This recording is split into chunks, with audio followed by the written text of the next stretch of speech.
I'm Bridget Chavez. One of the homeowners said they were standing in that very spot just 10 minutes before the crash. As King 5's Jim Nelson shows us, this isn't the first time they've expressed concerns.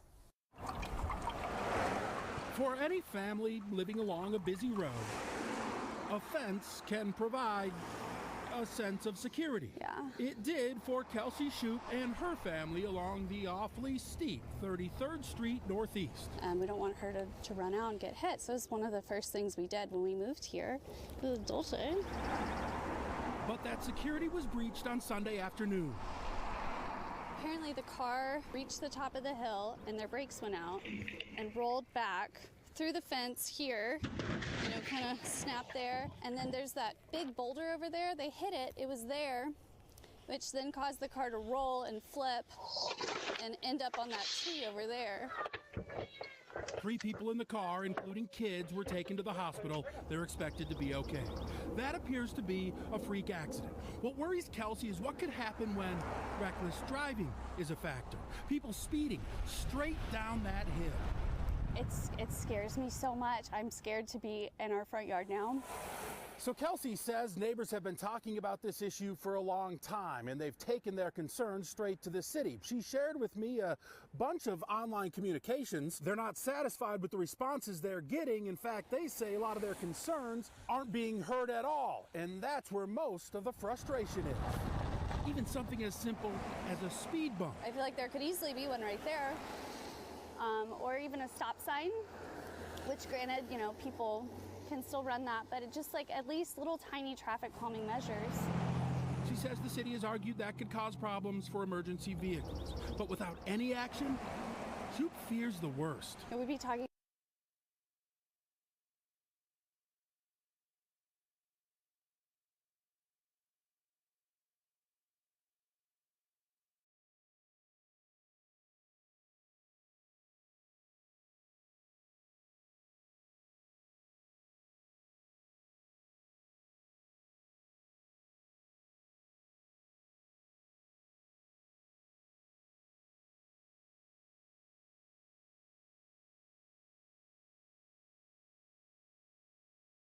about a funeral. We wouldn't be talking about a fence or, some landscaping. All those things are replaceable, but our lives, they're not. And I would really like the city to take our concerns seriously. In Tacoma, Jim Nelson. Myself and the neighbors.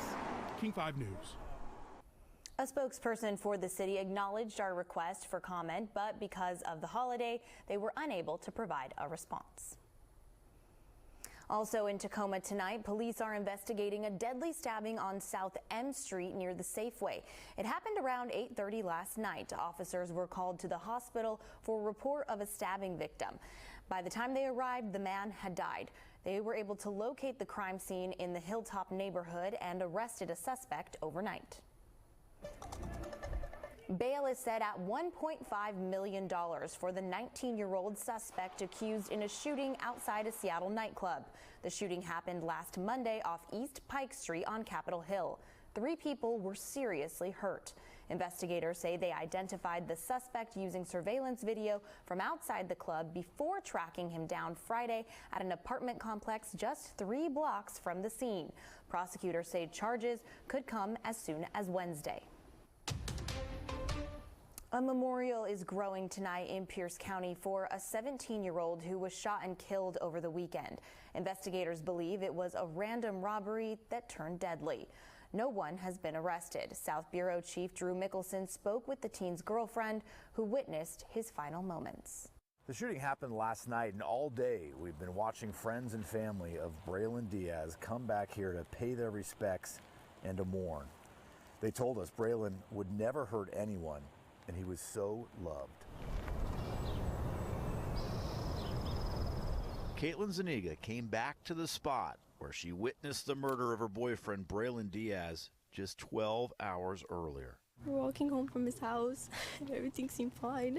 Pierce County detectives believe it was a random attack. At about 7:15 Sunday night, Zuniga says a carload of men in a red Nissan rolled up to the couple. She says they were interested in a necklace of Braylon's. They approached us. They told him to give up his necklace. He gave it up willingly. He didn't care about the necklace. And then they just shot him and drove away. He did not deserve that. He gave them what they wanted and they still killed him, and that's not fair. He's just a baby.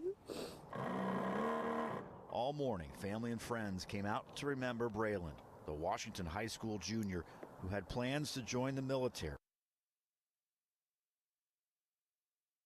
A kid who loved soccer and his girlfriend. He just adored Caitlin. They were so cute. They were the cutest little couple, and they just loved baking cookies. They were going to bake freaking cookies, you guys. If you guys know any information Just on the car, the kids, you guys hear anything about anybody, your friends bragging about it, just please come forward. There's a lot of hurt people. he protected me his last few seconds. He was always a protector. He always cared about me. While his loved ones grieve, they're also looking for accountability. I just want justice for the people that he didn't deserve this. I just want justice to find these people. Detectives are encouraging folks here in Parkland to check their surveillance camera footage, especially between 4 and 9 o'clock on Sunday evening. They think that's when these folks may have been driving around. The police have not released any official descriptions of anyone, but that girlfriend says it was a red Nissan. In Parkland, Drew Mickelson, King 5 News. Police in Vancouver, BC say new forensic testing may connect an unidentified woman found dead there to the Seattle area. The woman's body was discovered near an inflatable kayak in English Bay in September of 2022. Investigators say advanced pollen testing on her clothing suggests she may have spent her final days in Seattle or Portland.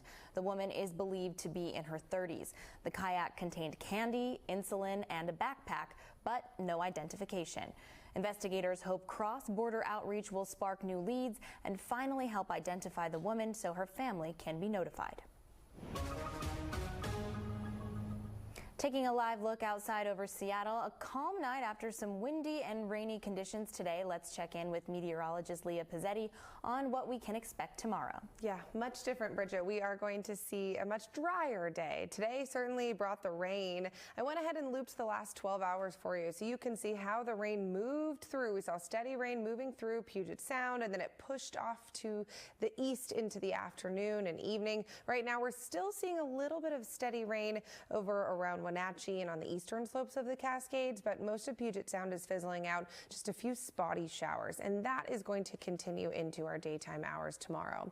Rainfall accumulations for the day around ½ an inch along the coast, around 1/3 of an inch and more even down around South Sound, much lower totals up to the north. So right now the center of the low is spinning just off our coast, and that is keeping rain moving through into our overnight hours. A couple light sprinkles are possible, favoring the early part of the day tomorrow, but then we'll get clearing into the evening.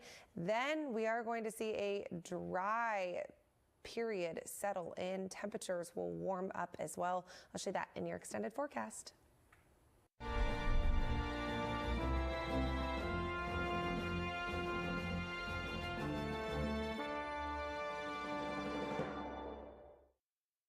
Today is Memorial Day, and ceremonies were held across Western Washington to honor fallen service members. One of those happened in Seattle's Chinatown International District. King 5 photojournalist Taylor Schuss takes us there. What a glorious day in Seattle to have a Memorial Day commemorations.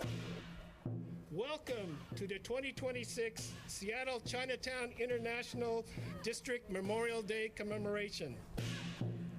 Color guards, post the colors. Oh, say, can you see? Memorial Day is a time when we gather here and at many other places around the world